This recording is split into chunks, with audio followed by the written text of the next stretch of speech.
سلستي متي أبز حلفة حمش عربي قدام حمش عربي قدام تمالون خشاب قدم ساعات سنوات مالتي خشاب قدام زلو ناي حمش ناي عربي ناي قدام برهانو جولاي مرحو نيرو تأخيبا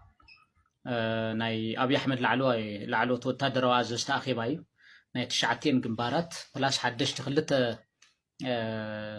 جنبار ناي تشعتين إزتات بلاش خلت حدش إزتات ستعيشلو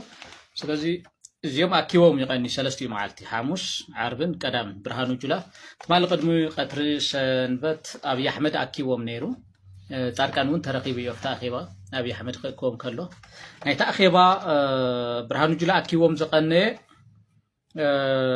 already كلتا نغري حدا أبي أحمد ناي إتما جرشم لو تخجبر يدللو هزي أبي أحمد دلي وزلو عالم شد قفي جنرال عالم شد قفي دي زلو مروخ عالم شد قفي مالتيو بمختل إتما جرشم معرق ناي تكنيك وجن ناي توخسن وانا حلافي خوينو زغلغل زلو مالتي فلاحه ميكانايزد بعل حلافنا زلو يعلم شدق في مالت خافتو مرخات حدايو ابي احمد نو يدليو ነገር ግን በኻሊ ወገን ከዓ ጌታቸው ጉዲናን ብርሃኑ በቀለን ዝተዋሃሉ ጀነራላት ድማ እቲ ተማጀር ሹምነት ላባዓሎም ይደልይዎ ኣለዎ ማለት እዩ ስለዚ ለቲ ተማጀር ሹምነት ቅድድም አመንጎ ማን ዓለምሸት ደግፌን ብርሃኑ ጁላን በሓደለው ኦሬዲ ብርሃኑ ጁላን አብይ አህመድን ለዓለምሸት ደግፌ ከውን ስለዝደልዩ ማለት እዩ በኻሊ ወገን ድማ ንሕና ሲኒየሪና ብናይ ውግ ስኪል በኩሉ ነገርውን ንሕና ልሕሽና ኢና ኢሎም ዝከራኸሩ ዘለው ድማ ጌታቸው ጉዲናን ብርሃኑ በቀለን እዮም ሶ ሞር ኦር ለስ ንሕንሕ ዘሎ እዚ አመንጎ ዓለምሸት ደግፌን አመንጎ ጌታቸው ጉዲናን እዩ ብርሃኑ በቀለ ብዙሕ ኢግኖር ተገይሩ እዩ ስለዚህ ትናይታ ማጀር ሹምሹምነት ናይ ኦሮሞ ብልጽግና ጥራሕ ኦሮሞ ይዘወዳደር ዘሎ ማለት ምሓራይ የለት ደቡብ የለት ካሊ ብሄር የለት ሶ ኮምፒቲሽን ዘሎ ዊዝን ኦሮሞ ተወለቲ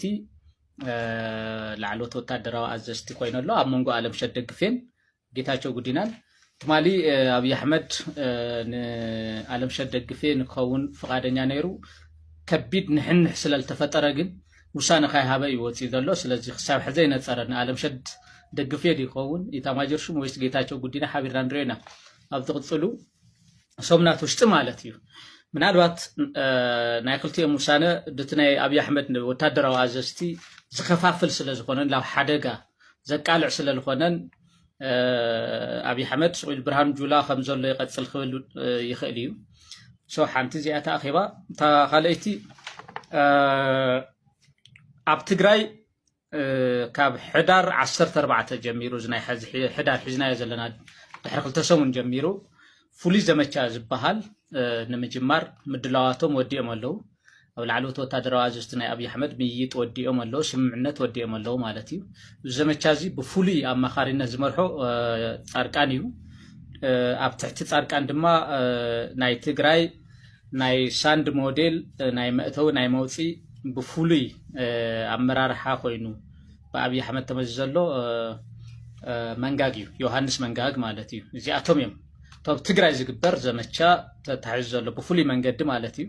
كاوغتيلو ناب إيرترا دحرنا تجري زلو خناتات لو إيرترا مارش خمل جوريو أنفي تملو أفتنا إيرترا شاموران أباباو تادسن بالعلواين نتناي ممرح عدل علوم تواهيديو لاي بوشتي زمتاني حبريتا صوت مارشينج حدار 14 يخجمر زبل من انفي تملو اب تግራይ لمنتا يو تግራይ ناي قدن كوينات خجمر علو حدار 14 زبل خم ريزن اغميتمو زلو خم مخنيات حدا ناتنا سراويتن ناي مكلخال عقمن غزي بلتوهاو قطري ناتداخمه ناتفلاليه خيد كلو ناي حوحت تغادلتግን ناتطناخرو اليانس نافطرو يلون نفانون نونغون مس ኤርትራውን እናተጻመዱ እናሐየሉ እዮም ዝመጹ ዘለው ሶዚ ግዜ ተተዋሂዎ ንሕና ንብላዕ ኣለና ብድውልና እዩ ካልኣይ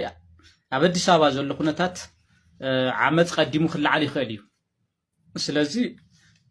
እዚ ነገር እዚ ግዜ ብልሃብና ቁፅሪ ሕውሓት ላተርንዐ ልፋኖ እውን ልኦላ እውን እናተሓበረ ብድሕሪት እውን ሻዕብያ እውን ስለ ዘሎ ንሕና ብድውልና ንሰዓር ስለ ዘለና ናይ ግድን ሕዳር 14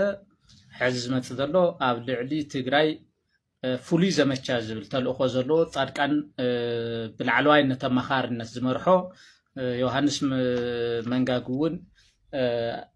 ኣብ ናይ ካርታ ኣብ ናይ ኣንፈት ኣብ ናይ ዝተፈላለዩ እዝታት ኢዱ ዘእትወሉ ወራር ክካየደሎ ተባሂሉ ተወሲነሎ ማለት እዩ ስለዚ ታይስም ከም ፕላን ተቐሚጡ ዘሎ ኣፍታ ናይ መጀመርያ ሰሙን ማለት እውን ኣብ ናይ ሕዳር ካብ ሕዳር 14 ክሳብ 21 ዘሎ ኣብ ትግራይ ዘለው ብዋናነት ላዕለዎት ኣመራርሓ ወታደራዊ ኣመራርሓ ማለት እዩ ታርጌት ክግበረሎ ብዋናነት ላዕለዎት ወታደራዊ ኣመራርሓ ታርጌት ክግበረሎ ብድሮን ክውቃዕለዎም ዝብል እዩ ቀፂሉ ስራሕ ፈጸምቲ ታርጌት ዝግበሩ ተነፂሮም ኣለው ማለት እዩ ካብኡ ድማ ማእኸላይ ኮሚቴ እውን ሓደ ኣለዎ ዝብል እዩ ካብኡ ቀፂሉ በዝሒ ሰራዊት ዘለዎ ኩሉ ናይ ድሮን ዝተኣከበሉ ቦታ ናይ ድሮን ታርጌት ክንገብሮ ኢና ካብኡ ናይ ነዳዲ ዲፖ ተሽከርከርቲ ሜካናይዝድ ሞተራይዝድን ከም ፒኤምፒ ታንክት ሃልየን ኦራላት ሃልየን ዝብል እዩ ካብኡ ናይ ሬድዮ ርክባት እዚኦም ታርጌት ክኾኑ ኣለዎም ዝብል ኣብቲ ናይ መጀመርያ ሰሙን